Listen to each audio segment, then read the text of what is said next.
Cinema ఇండస్ట్రీలో పవన్ కళ్యాణ్‌కి ఉన్న క్రేజ్ మరే హీరోకి లేదని చెప్పడంలో ఎంత మాత్రం అతిశయోక్తి లేదు.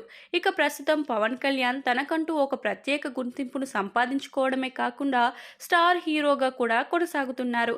ఇక ఇదిలా ఉంటే ఒకప్పుడు పవన్ కళ్యాణ్‌కి 'ఖుషి' సినిమా తర్వాత ఒక్క సక్సెస్ కూడా దక్కలేదు. దానికి కారణం ఆయన స్క్రిప్ట్ సెలక్షన్‌లో లోపమే అంటూ చాలామంది అతన్ని విమర్శించారు.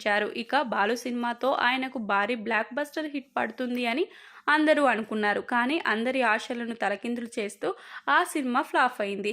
ఇక దానికి కారణం ఏంటి అంటే అప్పటి వరకు పవన్ కళ్యాణ్ ఇమేజ్‌కు తగ్గట్లుగా ఆ కథ అనేది సెట్ అవ్వలేదు. ఇక దానికి తగ్గట్లుగానే ఫ్లాష్ బ్యాక్‌లో హీరోయిన్‌కి పవన్ కళ్యాణ్‌కి మధ్య లవ్ సెట్ అయ్యే సమయంలో రౌడీలు ఆ అమ్మాయిని చంపేయడం అనేది ప్రేక్షకులు జీర్ణించుకోలేకపోయారు. ఈ రెండు మేజర్ కారణాల వల్ల ఈ సినిమా ఫ్లాప్ అయ్యింది. నిజానికి ఈ సినిమా ఇప్పుడు మనం చూసినట్లయితే చాలా ఎంగేజింగ్ స్క్రీన్ ప్లేతో సూపర్గా ఉంటుంది. అయినప్పటికీ ఈ సినిమా అప్పట్లో మాత్రం పెద్దగా ఇంపాక్ట్ అయితే చూపించలేకపోయింది. ఈ సినిమా పవన్ కళ్యాణ్‌కి ఒక సపరేట్ ఇమేజ్‌ని తీసుకొచ్చి పెట్టిందనే చెప్పాలి. కానీ ఈ సినిమా కమర్షియల్‌గా వర్కౌట్ కాకపోవడంతో ఈ సినిమా అప్పట్లో ప్రొడ్యూసర్లకు నష్టాలను మిగిల్చిందనే చెప్పాలి. ఇక ఈ సినిమా డైరెక్టర్ అయిన కరుణాకరన్ పవన్ కళ్యాణ్‌తో అంతకుముందు 'తొలి ప్రేమ' అనే సినిమా తీసి భారీ బ్లాక్ బస్టర్ హిట్ కొట్టాడు.